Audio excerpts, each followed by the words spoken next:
તો નમસ્કાર દર્શક મિત્રો, હું છું હર્ષિત પ્રજાપતિ અને મારી સાથે છે ડૉક્ટર સ્વપ્નિલ પટેલ.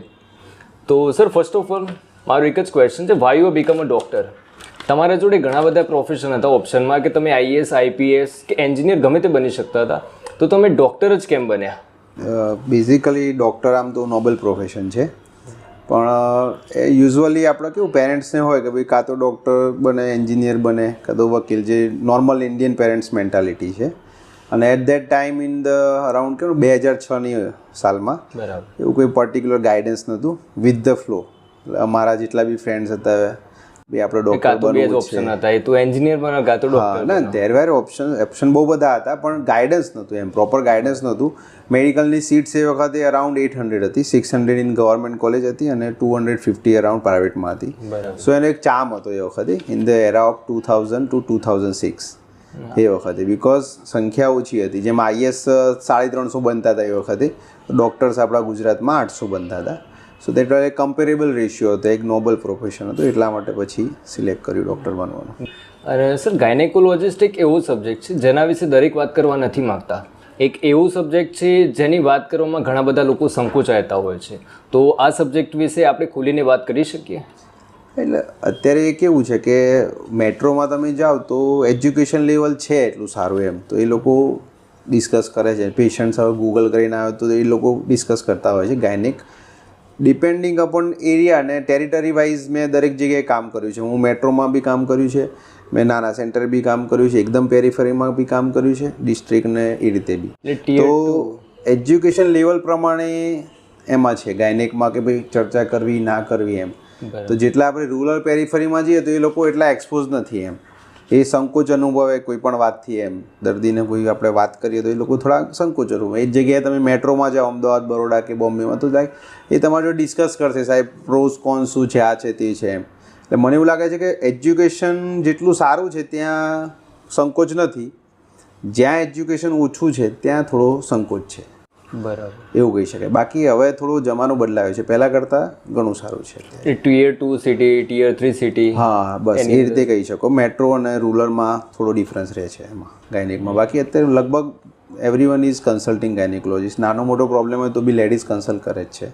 હા, પણ એ એક્સપોઝ નહીં કરે બિકોઝ ઓફ આપણું કલ્ચર એવું છે, એટલે શાઇનેસના કારણે થોડું શરમમાં રહે, એમ થોડું ડિસ્કસ કરાય એમ એ રીતે, એમ બિકોઝ ઓફ ધ કલ્ચર, આપણું જે કલ્ચર છે એના કારણે. તો સર, મહિલાઓમાં ઘણા બધા પ્રકારની તકલીફો હોય છે જેના વિશે તે વાત કરવા માગે છે પણ તે વાત કરી શકતા નથી. તો સર, મહિલાઓમાં કેવા કેવા પ્રકારની તકલીફો હોય છે? મોસ્ટ કોમનલી જો આપણે મહિલાઓની તકલીફ જોઈએ ને તો એને ડિવાઈડ કરી શકીએ કે મહિલાનો કે લેડીઝનો એક ફેઝ હોય છે લાઈફના, કે જ્યારે એનો જન્મ થાય એટલે નાની બાળકી હોય, પછી એનું માસિકનો પિરિયડ શરૂ થાય, પ્યુબર્ટી કહેવાય. તો એને થોડા પ્યુબર્ટીના પ્રોબ્લેમ્સ હોય, એડોલ્સન્ટ પ્રોબ્લેમ કહેવાય.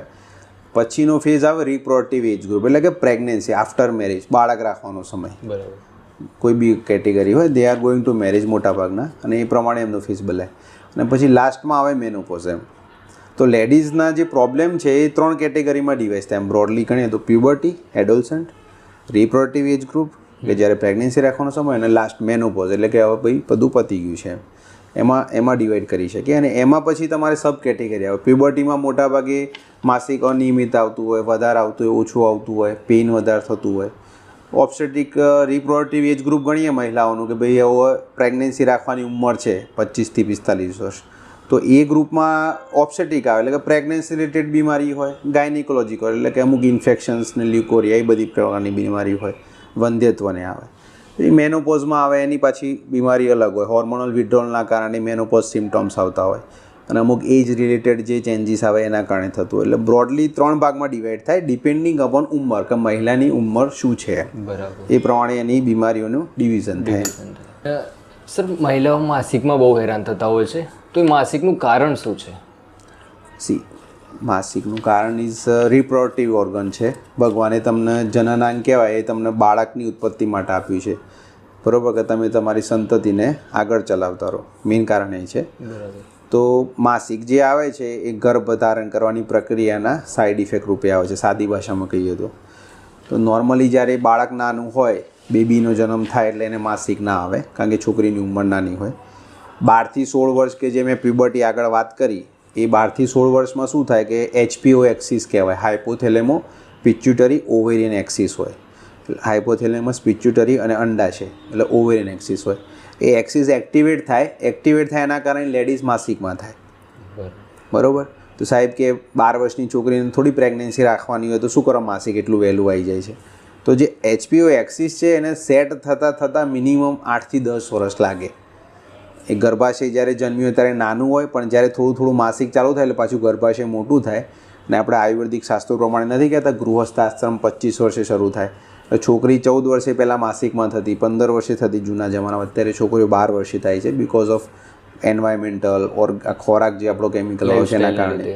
એટલે તમે એવરેજ 10 વર્ષ ગણીને ચાલો તો પહેલાંના જમાનામાં 14 વર્ષે માસિકમાં થાય તો 10 વર્ષ ગણો એટલે 24 વર્ષે પુખ્તાવસ્થા થઈ જાય અને 25 વર્ષે આપણો ગૃહસ્થાશ્રમ શરૂ થાય.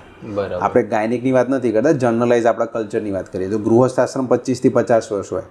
હા ને, કોઈ બી તમે આયુર્વેદિકમાં પૂછી લો, બ્રાહ્મણને પૂછી લો, બ્રાહ્મણ લોકો હજી બી સ્ટીલ 28 કે 26 મેરેજ કરતા હશે. બરાબર. કમ્યુનિટી વાઇઝ તમે જુઓ તો કોઈ બ્રાહ્મણના મેરેજ નહીં થતા હોય. એટલે હું કોઈ કમ્યુનિટીની વાત નથી કરતો, જનરલાઇઝ વાત છે. તો આપણો ગૃહસ્થાશ્રમનો સમય 25 થી 50 વર્ષ જ કેમ આપ્યો? કેમ 20 વર્ષે મેરેજ નહીં કરવાનું? જો જૂના તમે શાસ્ત્રો ખોલો તો બધા જે રાજાઓ છે, બધા સીતા, બધાનો મેરેજ આફ્ટર 25 વર્ષ થયા પછી જ થયા છે. તો એના બહુ બધા કારણ છે, પણ હવે એ બધું નોલેજ થોડું જતું રહ્યું છે. બરાબર. તો એ 15 થી 25 વર્ષમાં HPO એક્સિસ સેટ થાય અને 25 વર્ષ પછી એ ગર્ભાશય છે એ પરિપક્વ થાય છે કે હવે આનું મેરેજ થશે તો ગર્ભધારણ માટે તૈયાર છે. તો માસિક એ બાળક રાખવા માટેની એક પ્રોસેસ છે જે દર મહિને થાય છે. બરાબર. 25 વર્ષની છોકરીના ધ્યાનમાં રાખીને વાત કરીએ આપણે કે દર મહિને ગર્ભાશય બાળક રાખવા માટે તૈયાર થાય છે. 1 મહિના પછી ગર્ભાશયમાં બાળક રહે તો માસિક આવતું નથી. એટલે જે કપલ્સ મેરેજ છે એમની વાત કરીએ છીએ આપણે, જનરલાઇઝ બાકીના બધા એજ ગ્રુપની વાત નથી કરતા. બરાબર. તો 1 મહિના પછી દિવસ ચડવાના શરૂ થાય તો જે બી કપલ્સ હોય એમને ખબર પડે કે અમે પ્રેગ્નન્ટ છીએ. બરાબર. સિમ્પલ નોલેજ છે. અને જો 1 મહિના પછી પ્રેગ્નન્સી નથી રહેતી તો બાળક બેસવાની ચામડી ખરી પડે અને આપણે માસિક કહીએ. એટલે નેચરલ સાઇન છે. નેચરલ.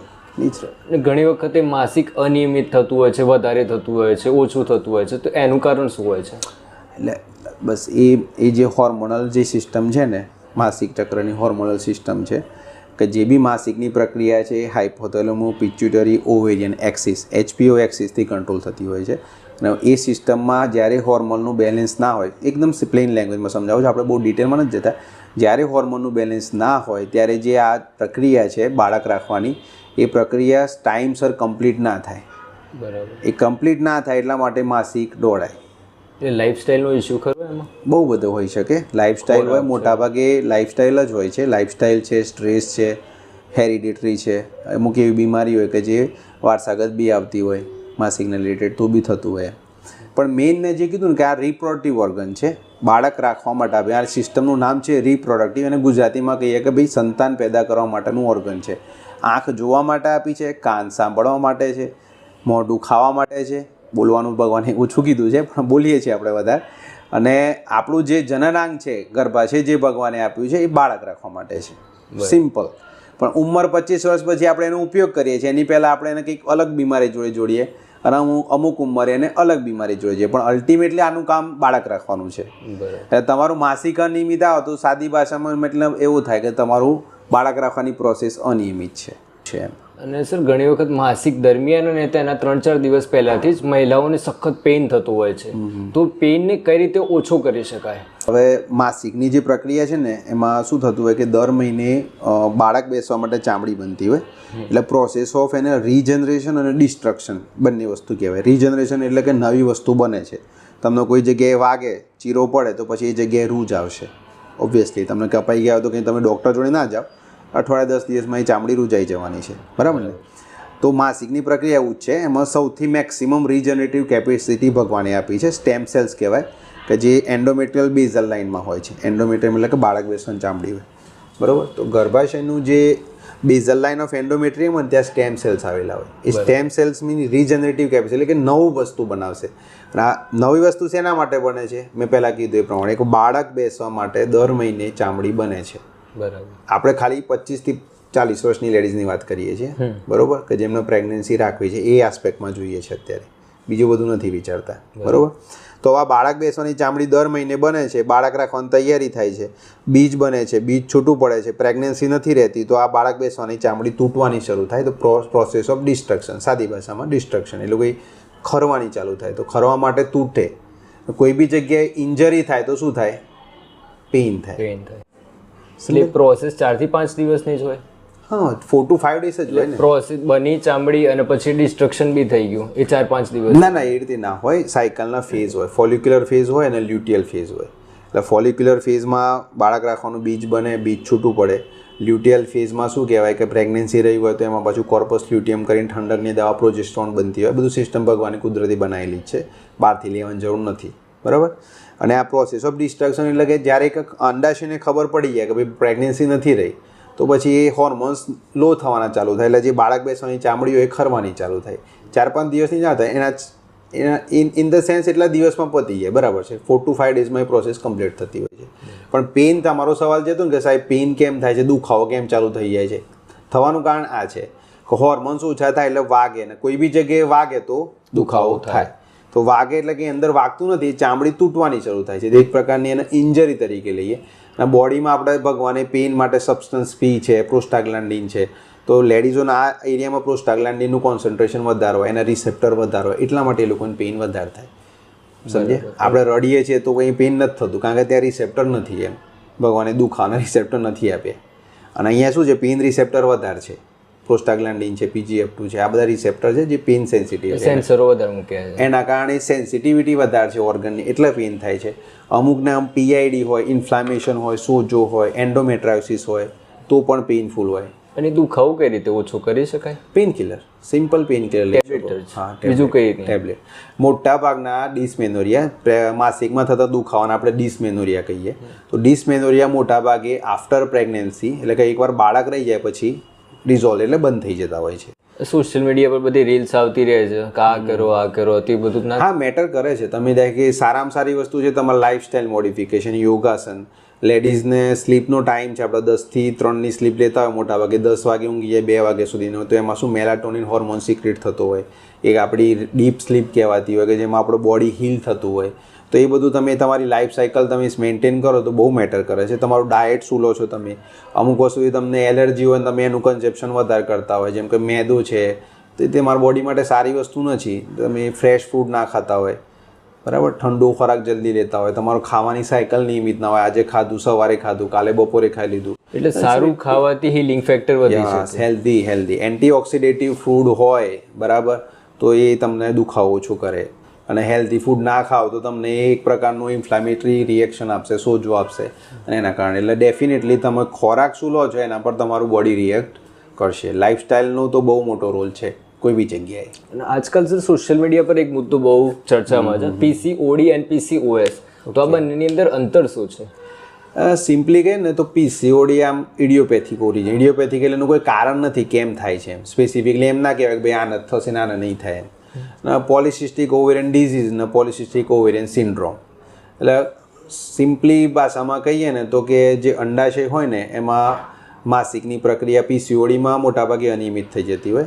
અને જ્યારે એમાં મલ્ટિપલ ફેક્ટર થાય એટલે શું થાય કે હોર્મોનલ ઇમ્બેલેન્સ થઈ જાય, FSH LH રેશિયો ચેન્જ થતો હોય, લેડીઝને માસિક નિયમિત ના આવે, 2.5 મહિને 3 મહિને માસિક આવે, ઓબેસિટી થાય, વેટ ગેઇન થવાનું ચાલુ થાય, જોડે જોડે ઇન્સ્યુલિન રેઝિસ્ટન્સ આવે.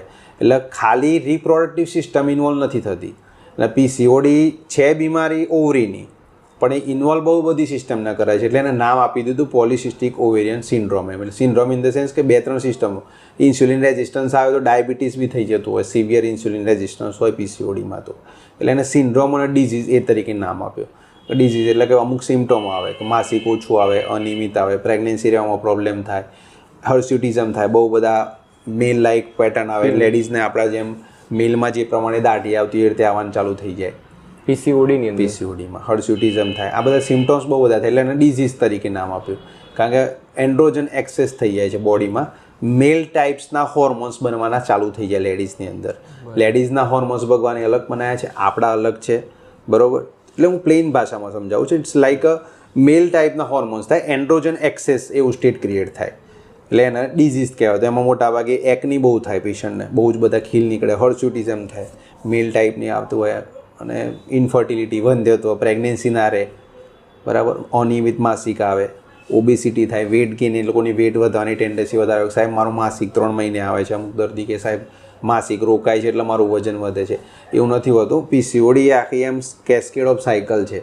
વેટ વધતું જાય, માસિક અનિયમિત થાય, હોર્મોનલ ઇમ્બેલેન્સ થાય, વેટ વધે, માસિક અનિયમિત, હોર્મોનલ ઇમ્બેલેન્સ, એક આખું આમ ચક્ર ચાલ્યા જ કરે પછી એમ. બરાબર. એટલે પીસીઓડીનું સિમ્પલ તમે જે પૂછ્યું ને પહેલાં લાઇફસ્ટાઇલ, તો લાઇફસ્ટાઇલનો બહુ જ અસર છે પીસીઓડીમાં. પીસીઓડીના દર્દી મેક્સિમમ છે અત્યારે હાલના લેવલે જોઈએ તો એનો પ્રિવેલન્સ 30 to 40% છે. અને પીસીઓએસમાં ધીસ ઇઝ ધ સેમ એમ, સિન્ડ્રોમ અને ડિઝીઝ બંને સેમ જ છે. હા, એટલે એને આપી દીધું નામ. મેં ના કીધું જ્યારે એક સિસ્ટમ કરતાં વધારે, જ્યારે પોલિસિસ્ટિક ઓવેરિયન જે છે ડિસઓર્ડર, એનાથી જ્યારે બીજી સિસ્ટમ બી ઇન્વોલ્વ થઈ જાય છે કે ઇન્સ્યુલિનને ના, અને અત્યારે હાલ કોઈ રિલેશન નથી, બરાબર, પણ એ જ્યારે પેન્ક્રિયાસને બી ઇફેક્ટ કરે છે એટલે એને સિન્ડ્રોમિક આપી દીધું નામ. બરાબર. સર સફેદ પાણી શું છે, તે નોર્મલ છે કે એબનોર્મલ છે? સફેદ પાણીને આપણે અમારી ભાષામાં લ્યુકોરિયા કહેવાય. લ્યુકોરિયાના 2 પ્રકાર હોય, એક ફિઝિયોલોજિકલ લ્યુકોરિયા હોય અને એક પેથોલોજિકલ હોય. તો ફિઝિયોલોજિકલ લ્યુકોરિયા હોય એ નોર્મલ છે, બરાબર, અને પેથોલોજિકલ લ્યુકોરિયા છે એને ડિઝીઝ કહેવાય કે બીમારી છે. તો એને અલગ કેવી રીતે કરવાનું? તો આપણે ફર્સ્ટ મેં કીધું એ પ્રમાણે કે આનું કામ બાળક રાખવાનું છે. બાળક રહ્યા પછી બાળકની આજુબાજુ મેલી બને અને બાળકની આજુબાજુ લાઇકર હોય એટલે એને પાણી કહેવાય, સાદી ભાષામાં પાણી કહેતા હોય, બરાબર. તો મોટાભાગના દર્દી એમના ભૂલી જતા હોય છે કે બાળકની આજુબાજુ બધાને ખબર છે કે પાણી જોઈએ, બાળક કોરું પડી જાય તો પછી એનું નોર્મલ ડિલિવરી ના થાય, બાળકને રિસ્ક હોય, આ બધું બેઝિક નોલેજ બધાને ખબર છે. બરાબર. પણ એ પાણી એમને ખાલી પ્રેગ્નન્સી પૂરતું જ જોઈએ છે. પ્રેગ્નન્સીમાં એમને બાળકની આજુબાજુ પાણી ઢગલો જોઈએ. સગા અમને મળવા આવ્યો તો સાહેબ પાણી સારું છે ને? મેં કીધું હા બા સારું છે પાણી એમ. પણ એ જ પાણી હવે બનાવવાની નસો જે ભગવાનની ગર્ભાશયમાં આપી છે, અલ્ટિમેટલી એનું કામ બાળક રાખવાનું, બાળકની આજુબાજુ પાણી બનાવવાનું છે, એ જ વસ્તુ છે. તો નોર્મલી શું થાય કે ચિકાસ આ ઓર્ગનમાં આવવાની જ છે. તો માસિકની જે સાયકલ છે, મેં એના પહેલાં તમને 2 ફેઝ કીધા, બરાબર, 2 ફોલિક્યુલર ફેઝ અને લ્યુટિયલ ફેઝ. એના 2 નામ છે, એકને પ્રોલિફરેટિવ ફેઝ બી કહેવાય અને સિક્રિટરી ફેઝ બી કહેવાય. એટલે સિક્રિટરી ફેઝ એટલે સિક્રિશન થાય, સિક્રિશન એટલે સ્ત્રાવ થવું સાદી ભાષામાં, બરાબર, સ્ત્રાવ થાય. તો એ સિક્રિટરી ફેઝમાં સામાન્ય સફેદ પાણી વધારે આવે, બરાબર. તો એ ફિઝિયોલોજિકલ લ્યુકોરિયામાં શું થાય, માસિકની પહેલાં 7-8 દિવસ વધારે આવે, કારણ કે સિક્રિટરી ફેઝ હોય, બાળક બેસવાની તૈયારી થઈ હોય એટલે બરાબર એમાં સિક્રિશન ચાલુ થઈ ગયા હોય, એટલા માટે ચિકાશ ચાલુ થાય. સફેદ પાણી જેવી જાડી ચિકાશ, કોકે સાહેબ ગુંદર જેવી આવે છે, એકદમ આમ જાડું પાણી પડે છે એવી હોય. અને બીજી જે હોય એ માસિક આવ્યા પછી થોડા દિવસ બંધ થયા પછી પાછું પેલો સિક્રિટરી ફેઝ ચાલુ થાય 10-12 દિવસ પછી, એટલે પાછું ચાલુ થઈ જાય. તો સર એ પ્રેગ્નન્સીનો સાઇન કહેવાય? ના, સફેદ સાઇન ના કહેવાય. એ દર મહિને ગર્ભાશય માસિક માટે તૈયાર થાય તો એ બંને ફેઝ ચાલવાના, પ્રોલિફરેશન અને સિક્રિશન, એટલે એ આવે. જેમ મોઢામાં થૂંક પડે છે તો આપણે કહીએ બીમારી છે? નથી બીમારી. અત્યારે શિયાળો ચાલતો હોય તો શિયાળામાં તમે બહાર નીકળો તો પડશે એવું નહીં થાય. હવે ઉનાળામાં થોડી વાર બહાર નીકળો તો સાહેબ બગલમાંથી એ પડશે એવું થાય, પાછળથી થાય, કાનની પાછળ, નાક બધે. તો આપણે જઈએ ડૉક્ટર જોડે, સાહેબ મને તો આજે તો પડશે એવું થઈ ગયું. નોર્મલ. હા, ડિસેમ્બરમાં તો મને પડશે એવું જ નહોતું થતું. આપણું બોડી 70% પાણીનું બનેલું છે, 30% જ હાર્ડ માસ છે, બરાબર. તમારા બોડીમાં અમુક % પાણી ઓછું થાય ને તો તમારી સિસ્ટમ ફેલ થઈ જાય, ડિહાઇડ્રેશન કહેવાય. અત્યારે હીટ સ્ટ્રોક આવતો હોય છે, ઉનાળામાં કેમ હીટ સ્ટ્રોક આવે છે? 70% વોટર છે, 5-10% બી ઓછું થશે ને સિસ્ટમ બધું જામ થઈ જશે, મસલમાં ક્રેમ્પ આવશે, કશું જ કામ નહીં કરે. એટલે સફેદ પાણી એ માસિકની જોડે ચાલુ થાય. છોકરી આવે 14 વર્ષની સાહેબ તો સફેદ પાણી ચાલુ થઈ ગયું છે, માસિકમાં થાય એટલે સફેદ પાણી ચાલુ થાય, માસિક જતું રહે એટલે સફેદ પાણી જતું રહે. આ ફિઝિયોલોજિકલ લ્યુકોરિયા. બીજો હોય પેથોલોજિકલ લ્યુકોરિયા. પેથોલોજીમાં શું થાય કે આફ્ટર મેરેજ કર્યા પછી અમુક લેડીઝને ઇન્ફેક્શન થતું હોય, તો ઇન્ફેક્શનના કારણે નીચે 4-5 સિમ્ટમ આવે. પેટમાં બહુ દુખાવો થાય, સફેદ પાણી ના આવે. ઇન્ફેક્શન થયા પછી મોટાભાગે બહુ વધારે તો પીડાશ પડતું આવે, સફેદ પાણીની પ્રકૃતિ બદલાઈ જાય, ચિકાસવાળાની જગ્યાએ અમુક વાર દહીંના ફોદા જેવી કણી આવતી હોય, બરાબર. પેઇન બહુ થાય પેશન્ટને, જ્યારે રિલેશન રાખે ત્યારે બી બહુ પેઇન થાય પેશન્ટને, બરાબર. અને બહારનું જે અંગ હોય ત્યાં ખંજવાળ બહુ આવે, ત્યાં નાની ફોલ્લીઓ થઈ જાય, પેશન્ટ નોર્મલી ચાલી ના શકે, બર્નિંગ થાય, પેશાબમાં બળતરા થાય. આની જોડે જે સફેદ પાણી આવે એને કહેવાય ઇન્ફેક્શન, એને કહેવાય પેથોલોજિકલ લ્યુકોરિયા. એની તમારે દવા કરાવવાની હોય. બાકી જે ફિઝિયોલોજી છે કે જે નોર્મલી મેં કીધું કે ભાઈ મોઢામાં ખાવાનું મૂકો તમે, કહો ભાઈ પાણીપુરી ખાવી છે તો મોઢામાં લાળ વળવાનું શરૂ થાય, સાહેબ મને તો પાણીપુરી નામ લે તો મારે તો મોઢામાં લાળ લાળ થઈ જાય છે. તો બીમારી નથી, એ સિક્રેશન થાય છે, આપણો એક નોર્મલ રિસ્પોન્સ છે. સર જનરલી હાઇજીનનું ધ્યાન દરેકે રાખવું જોઈએ. તો જે માર્કેટમાં મળતા નવા ફ્રેગ્રન્સવાળા સાબુ કે નવી કોસ્મેટિક પ્રોડક્ટ્સનો યુઝ કરાય કે ના કરાય? જો વજાઈના છે ને એ એમાં એક પીએચ બેલેન્સ હોય છે, અને મેં પહેલાં બી કીધું કે ભગવાને આખી સિસ્ટમ આખી વિચારીને બનાવી છે. તો એમાં તમારે બોડીને તમે સારી લાઈફસ્ટાઈલ હશે, સારો હેલ્ધી ખોરાક લેતા હશો તો તમારું વજાઈનાની પીએચ મેન્ટેન રહેતી હોય, બરાબર. એસિડિક પીએચ મોટાભાગે રહેતી હોય, બરાબર. હવે તેમાં તમે બહારથી કંઈ પણ પ્રકારનું કેમિકલ્સ કે કંઈ બી યુઝ કરશો ને તો તમારા બોડીને સેટ થાય તો ઇટ્સ ઓકે, બરાબર, ત્યાંથી સ્મેલ નહીં આવે, પણ ફાયદો કરતાં નુકસાન વધારે કરતું હોય છે. It's a one type of chemicals એમ. હું મારો પર્સનલી એઝ અ ડૉક્ટર ને એઝ અ પર્સનલી બી અમે યુઝ નથી કરતા મારા પોતાના ઘરમાં. We are not using soap, બરાબર. અને ઉનાળામાં at least once a week we are using soap એમ. મારી બેબી છે, ઢીંગલી છે, તો એને જન્મથી અમે કોઈ કેમિકલ પ્રોડક્ટ્સ યુઝ નથી કરતા એમ. મારા વાઈફ બી સ્ટીલ હજી ઓર્ગેનિકમાં કે ભાઈ મુલતાની માટી છે કે આપણે ચણાનો લોટ છે કે એ ટાઈપે યુઝ કરીએ છીએ. તો as a normal human being એ હું માનતો નથી કે વી શુડ યુઝ સોપ. તો એઝ અ ગાયનેકોલોજીસ્ટ તો હું પેશન્ટને મારા તરફથી તો રિકમેન્ડ નહીં કરું. એટલે એ પર્સપેક્ટિવ છે એમ. પણ હું તો કહું છું કે ના યુઝ કરવા જોઈએ. તમારે તમે બહુ જ ઓબેસ છો, તમે બહુ જાડા છો, તમને બહુ જ પરસેવો થાય છે, તો તમે અઠવાડિયામાં એકવાર કદાચ વી વોશ કે જે બી લિક્વિડ્સ આવતા હોય તમે યુઝ કરો, ઓકે છે. બાકી તમે એને બહુ યુઝ કરશો તો તમારી નીચેની પીએચ જે ભગવાનની સિસ્ટમ ગોઠવી છે ચેન્જ થશે. કેટલી પીએચ હોય સર? પીએચ બેન એસિડિક પીએચ રહેતી હોય અરાઉન્ડ 3.5. હા, 3.5 to 4.5 એસિડિક પીએચ રહેતી હોય. મોટાભાગે એસિડિક હોય. આપણું સીમન હોય આલ્કલાઇન હોય, અને આનું જે પીએચ બેલેન્સ હોય 4 to 4.5ની અરાઉન્ડ રહેતી હોય. અને સર મોનોપોઝ શું છે? એટલે મોનોપોઝ આપણે 3 ફેઝ મેં સમજાય ને કે માસિક શરૂ થાય પ્યુબર્ટી, રિપ્રોડક્ટિવ એજ ગ્રુપ ને મેનોપોઝ. હોર્મોન્સનો મેક્સિમમ ફ્લો એટલે પ્યુબર્ટી છે, maximum hormone level, reproductive age group, અને પછી એ હોર્મોન્સ વિડ્રોલ થઈ જાય. એટલે જે અંડાશય છે એની અંદરના જે હોર્મોન્સ છે એ તમારા ધીરે ધીરે ડિક્લાઇન થાય અને હોર્મોન્સ કામ કરતાં બંધ થાય. હોર્મોન્સ જતા રહે એટલે ગર્ભાશયમાં બાળક રાખવાની માસિકની તૈયારી જતી રહે, એટલે માસિક આવતું બંધ થઈ જાય. આફ્ટર 45 યર સુધીમાં ઇન્ડિયામાં લગભગ 70% લેડીઝ મેનોપોઝમાં જતા રહેતા હોય છે, બરાબર. 50 યર પછી બહુ એક્સક્લુઝિવલી વધારે માસિકને બધું ચાલુ રહે તો પછી એનું ઇન્વેસ્ટિગેશનને કરવાનું. એટલે મેનોપોઝ સાદી ભાષામાં કહીએ તો જે માસિકની શરૂઆત થઈ હતી 12 થી 16 વર્ષની અંદર, એ માસિકના હોર્મોન્સ ખતમ થઈ ગયા એટલે માસિક જતું રહ્યું, એટલે મેનોપોઝ. પીરિયડ હતું એ બધું પૂરું થઈ ગયું, ખતમ થઈ ગયું. એટલે હોર્મોન્સ નથી. જ્યાં સુધી હોર્મોન્સ છે ત્યાં સુધી ગર્ભાશયને પાણી પુરવઠો મળે છે, હોર્મોન્સ કંટ્રોલ કરે છે, HPO એક્સિસ છે અંડાશય કંટ્રોલ કરે છે.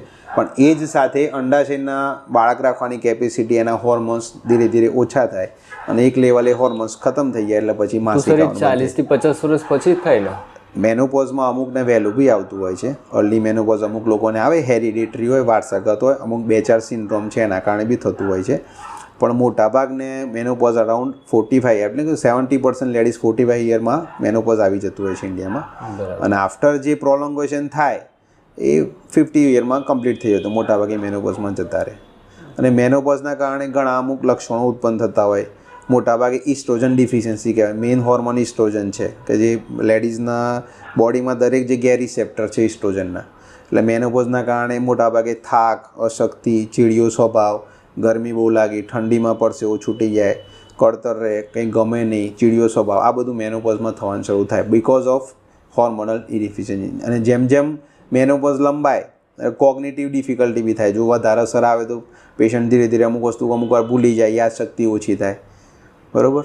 તો મેનોપોઝના લક્ષણો બી હોય અને અમુકને ટેમ્પરરી હોય, ધીરે ધીરે રિલીવ થઈ જતા હોય છે. તો સર ઘણી વખત ગર્ભાશય અને ગર્ભાશયના જે શરૂઆતનો ભાગ હોય છે ત્યાં આગળ કેન્સર થતું હોય છે. તો એ કેન્સરનું કારણ શું છે ને તેનું નિદાન થઈ શકે કે ના થઈ શકે? થઈ શકે. ગર્ભાશયમાં આપણા ઇન્ડિયામાં જોઈએ ને તો બહુ મોસ્ટ કોમન 2 કેન્સર છે. એક બ્રેસ્ટ કેન્સર છે ને એક સર્વાઇકલ કેન્સર છે. હવે સર્વાઇકલ કેન્સર એટલે ગર્ભાશયના મુખનું કેન્સર, અને ગર્ભાશયનું કેન્સર એને એન્ડોમેટ્રિયલ કેન્સર કહેવાય. તો ગર્ભાશયના મુખનું જે કેન્સર થાય છે એને તમારે પહેલાંથી જાણવું હોય તો નોર્મલ પ્રોટોકોલ છે કે 35 વર્ષ પછી તમારે દર વર્ષે પેપ સ્મિયર કરાવવાનું હોય છે.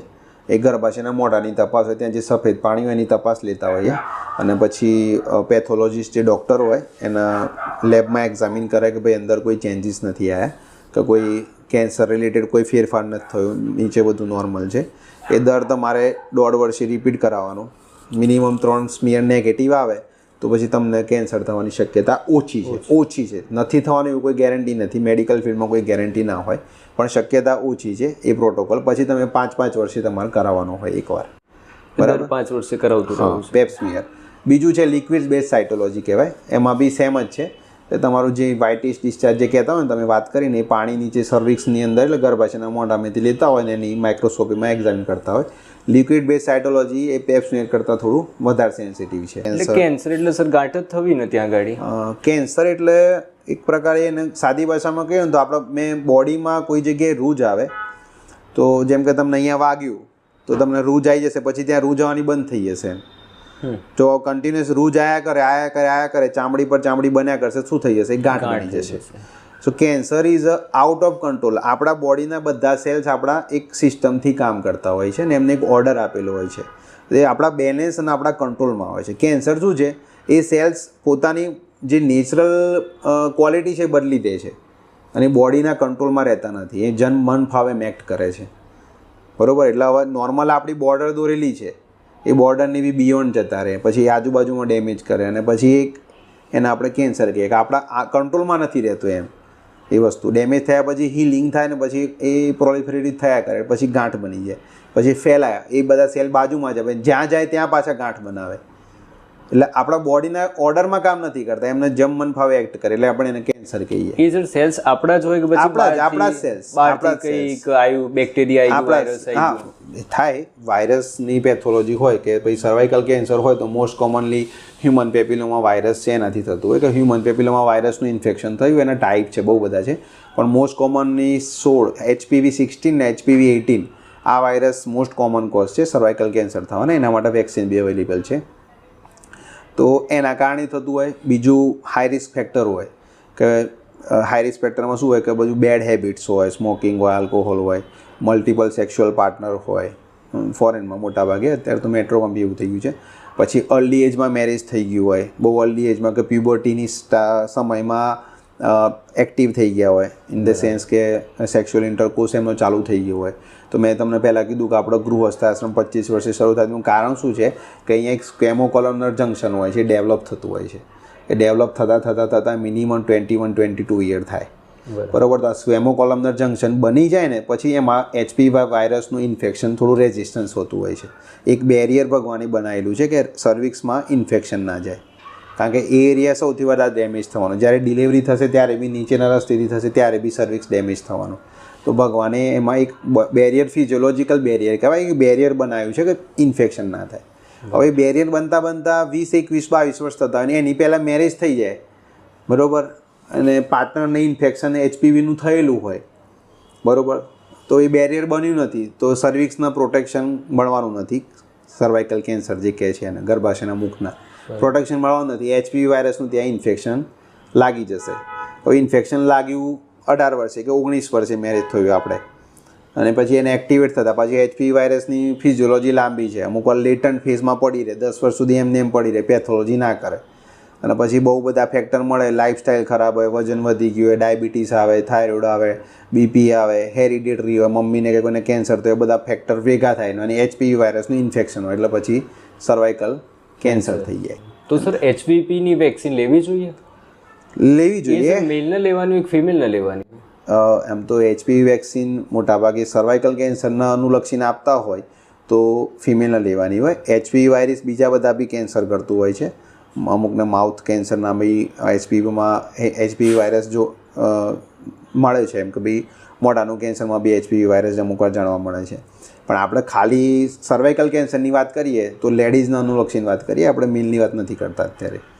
તો સર્વાઇકલ કેન્સરમાં લેડીઝને 9 વર્ષથી WHO રિકમેન્ડેશન કે 9 વર્ષથી 16 વર્ષની અંદર એમને વેક્સિન આપવી જોઈએ. મેક્સિમમ બેનિફિટ વેક્સિન આપ્યા પછી 12 વર્ષ સુધી રહેતું હોય છે, બરાબર, અને 26 યર સુધી લઈ શકો, પછી એનો કોઈ બહુ બેનિફિટ નથી. જો 26 યર થઈ ગયા છે અને પછી વેક્સિન નથી લીધી તો તમને કોઈ ફાયદો નહીં થાય, એટલે લેવી જોઈએ, બરાબર. અત્યારના જમાનાને અનુલક્ષીને, અત્યારની લાઈફસ્ટાઈલને અનુલક્ષીને લેવી જોઈએ. બાકી આપણું કલ્ચર ને આપણી સિસ્ટમ બહુ સારી છે, પણ હવે ખોરાકનું કોઈ એવું કંઈ કંટ્રોલ કલ્ચર ધીમે ધીમે બગડતું પેસ્ટિસાઇડ્સ થઈ ગયા છે, આપણું લાઈફસ્ટાઈલ થઈ ગઈ છે. ખાલી એક જ કારણ નથી કેન્સર થવા માટે, મલ્ટિપલ સ્ટ્રેસ છે, બહુ બધા ફેક્ટર છે કે જેના કારણે કેન્સર થતા હોય છે. કોઈને ફેમિલીમાં નથી હોતું તો એ બધાના હવે કેન્સર થાય છે. ઇન્ડિયા તો લગભગ આમ પ્રોમિનન્ટ છે વર્લ્ડમાં મેક્સિમમ કેન્સર માટે, કેપિટલ ઓફ વર્લ્ડ જેવું થઈ ગયું છે અત્યારે. એટલા બધા કેન્સર થાય બીકોઝ ઓફ ધીસ પેસ્ટિસાઇડ્સ ને મલ્ટિપલ કારણ છે. ઓર્ગેનિક ખાઈએ તો કંઈ ના થાય. હા, એવું નથી, એવું તો નથી. ઓર્ગેનિક ખાતા હોય એ લોકોને બી કેન્સર થતું હોય છે. પછી એમાં તો બહુ ઉતરવા જઈએ તો બહુ બધું છે, જીનેટિક્સ છે ને આ છે, મલ્ટિપલ કોઝ. હા, મલ્ટિપલ કોઝ જ છે અલ્ટિમેટલી. કેન્સર એ બહુ વાઇડ ટોપિક છે. કેમ થાય છે, તમારું નસીબ છે, કર્મ છે એટલે થાય છે. કોઈને મળવાનું કોઈ એ રસ્તો છે કે ભાઈ કેન્સરથી મળવાનું છે, તો ઇટ્સ અ વાઇડ સબ્જેક્ટ. એમ આપણે મેડિકલ ફિલ્ડમાં લઈએ કે આનાથી જ થાય છે એવું સ્ટેમ્પ ના કરી શકો એમ 100% ભાઈ આના કારણે જ થશે, આના કારણે જ થશે એવું તમે સ્ટેમ્પ ના કરી શકો. Multiple cause. હા, મલ્ટિપલ કોઝ હોય. એમ કેમ થાય છે તો તમે એને પેશન્ટ વાઇડ ઇન્ડિવિજ્યુઅલ હોય. એમ તમારા માટે કોઈ અલગ કારણથી થયું, આના માટે કોઈ અલગથી કારણથી, આના કોઈ અલગ ફેક્ટર હતા, એટલે મેં તમને હાઈ રિસ્ક ફેક્ટર સમજાય. ભાઈ સર્વાઇકલ કેન્સરની વાત કરીએ, નાની ઉંમરે મેરેજ થઈ ગયું હોય, અનહાઇજેનિક હોય, એનેમિક હોય, માલનરિશ હોય, મલ્ટિપલ પાર્ટનર્સ હોય, બેડ હેબિટ્સ, લાઇફસ્ટાઇલ, સ્ટ્રેસવાળી લાઈફ હોય, અને પછી આ બધા ઇન્ફેક્શન હોય, એના કારણે આ બધા મલ્ટિપલ હાઈ રિસ્ક ફેક્ટર છે. આવા બધા ફેક્ટર એકસાથે ભેગા થાય તો એના ચાન્સીસ વધારે છે કે ભાઈ એને વધારે થશે. પછી તમારા જીનેટિક સ્ટ્રોંગ હશે તો તમને કદાચ એ ફેક્ટર હોય તો પણ તમને ના થાય. અને સર, કુટુંબ નિયોજનનું ઓપરેશન કરવું જોઈએ કે ના કરવું જોઈએ? કુટુંબ નિયોજનનું ઓપરેશન કરવું જ જોઈએ. આપણા દેશમાં તો કરવું જ જોઈએ. કેમ? જે વસ્તી છે આટલી બધી આપણી. કુટુંબ નિયોજન મેઇન રીઝન એ છે કે ફેમિલી પ્લાનિંગની મેથડ ડિફિકલ્ટ છે. એક ઓસી પિલ્સ છે, કોપરટી છે, બરાબર, પછી ઇન્જેક્ટેબલ આવે છે. હવે લેડીઝને અલ્ટિમેટલી મેલ કોન્ટ્રાસેપ્શન કોઈ યુઝ કરવા માગતું નથી. આપણો સમાજ મેલ ડોમિનન્ટ છે, બરાબર, તો મેલને તો કોઈ ઇન્જેક્શન આવતું નથી, ટેબ્લેટ લેવાની નહીં, જે બી છે બધું લેડીઝને સહન કરવાનું, રોજ રાતે પિલ્સ લેવાની, પિલ્સ લેવાની, પિલ્સ લેવાની. તો એક પ્રકારે પછી હેડેક થઈ જાય એમ, રેગ્યુલરિટી ના રહે એમ, બરાબર. બીજી મેથડમાં ઇન્જેક્ટેબલ પિલ્સ, ઇન્જેક્ટેબલ આવે, ઇન્જેક્શન લેવા પડે એવરી 3 મંથ્સે, એ બી પેઇનફુલ છે, બરાબર. એમાં પછી અમુક વાર મેન્સ્ટ્રુઅલ ડિસઓર્ડર થતા હોય એટલે બી એક્સેપ્ટ ના કરે. એટલે આફ્ટર તમારું ફેમિલી કમ્પ્લીશન થઈ ગયું હોય, તમારી ફળદ્રુપતા વધારે હોય તો કુટુંબ નિયોજનનું ઓપરેશન કરવું જોઈએ. ઇન્ડિવિજ્યુઅલ ચોઇસ છે, કરવું જોઈએ. આમ કુટુંબ નિયોજનનું ઓપરેશન એટલે કે જે વુમન્સની અંદર ગર્ભાશય હોય નીકાળી દેવું. કુટુંબ નિયોજનનું ઓપરેશન ખાલી વુમન્સ માટે નથી હોતું. કુટુંબ નિયોજનનું ઓપરેશન મેલ્સ માટે બી હોય છે, બરાબર. એને વાઝેક્ટોમી કહેવાય. આપણી એક નળી હોય નીચે, વાસ ડેફરન્સ હોય, એમાંથી એ છે ને આપણું સીમન આવતું હોય, તો એને NSV કહેવાય છે કે NSV કરવાય. આપણે પેલા એડવર્ટાઇઝ બી બહુ ચાલતી, ગવર્મેન્ટે બહુ ચલાવે એમ, નસબંધી કહેવાય. નસબંધી, પુરુષ નસબંધી. બસ એટલે કુટુંબ નિયોજનનું ઓપરેશનમાં બે વસ્તુ, સ્ત્રી નસબંધી, પુરુષ નસબંધી, તો બંને જણા કરાવી શકે. પણ NSV એટલી બધી થતી નથી. હું નામ નહીં આપું, એક ગવર્મેન્ટ તો પડી બી ગઈ હતી આના કારણે, તમને ખબર હોય તો, કોંગ્રેસની એક ગવર્મેન્ટ, કે પકડીને સાહેબ કે મેરેજ નતા થયા તો બી એમ આંદોલન ચલાવ્યું, મેરેજ ના હોય તો બી પકડીને NSV કરી નાખી.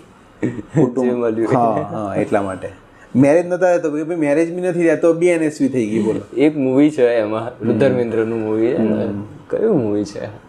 હા, મૂવી યાદ નથી મને, પણ in the sense Bobby Deval વાળું કોઈક મૂવી છે ખરું, એ નસબંધી ઉપર. હા, નસબંધીનું જે છે ઓપરેશન એ બંનેમાં થતું, પણ મોટાભાગના આપણા દેશમાં ઓપરેશન લેડીઝના થાય છે. NSV એટલી સક્સેસફુલ છે પણ પુરુષ પોતે કરાવવા તૈયાર નથી. જે લાઇન ઓફ સિમન જઈ બ્લોક કરી દેવાનું. હા, NSV સેફ છે. હવે દાખલા તરીકે લેડીઝને તમે અહીંયા નસબંધી કરી, બરોબર, અને એને પ્રેગ્નન્સી રહેશે તો ઇક્ટોપિક થશે. ઇક્ટોપિક પ્રેગ્નન્સી એટલે કે ગર્ભાશયમાં પહોંચશે નહીં, તમે અહીંયા બેરિયર તોડી નાખેલું છે, બરાબર. એ નસબંધી એટલે આ નસ છે એને કાપી નાખી કે બાળક નળીમાં બનતો. હવે તમે અહીંયાથી નળી કાપી નાખો એટલે પુરુષનું વીર્ય પહોંચે નહીં, બાળક બને નહીં. જો ભૂલથી બી આ કનેક્ટ થઈ ગઈ, બાળક બની ગયું, પણ આ રસ્તો અહીંયા જોડાઈ ગયો, તો અહીંયા બાળક બેસી જશે તો ઇક્ટોપિક થશે.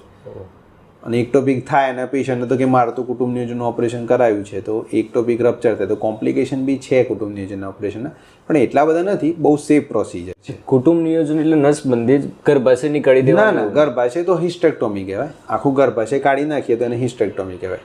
આ તો સામાન્ય અહીંયા નસને ક્લિપ કરી દે, કાં તો નસ કાપી નાખે, કાં તો એનો ટુકડો કાપી નાખે. ઘણા બધા લોકો નીકાળી દે છે ને ગર્ભાશય બી. હા, એ એ બહુ બીમારીના કારણે બીમારી. હા માસિક બહુ આવતું હોય એના પાછું મેનોરેજિયા કહેવાય કે બહુ લાંબો સમય 7થી વધારે દિવસ માસિક ચાલે, પ્રમાણ વધારે હોય, પેશન્ટનું બ્લડ ઓછું થઈ જાય, હેવી મેન્સીસ કહેવાય, દવા આપ્યા પછી બી કંટ્રોલ ના થતું હોય, ચરબીની ગાંઠ હોય અંદર, પોલિપ્સ હોય, એન્ડોમેટર હાઇપરપ્લેશિયા થતું હોય, આખું ક્લાસિફિકેશન છે. એ બહુ બધા ડિસીઝમાંથી લાગુ પડતું હોય અને મેડિકલ કામ ના કરે કે સાહેબ દવાથી આરામ નથી થતું તો પછી તમારે હિસ્ટેક્ટોમી કરવી પડે. તો ઓકે સર, થેન્ક યુ. અરે વેલકમ. તો વિડીયોને આખો જુઓ, લાઈક કરો, શેર કરો અને સબસ્ક્રાઈબ કરો. Thank you.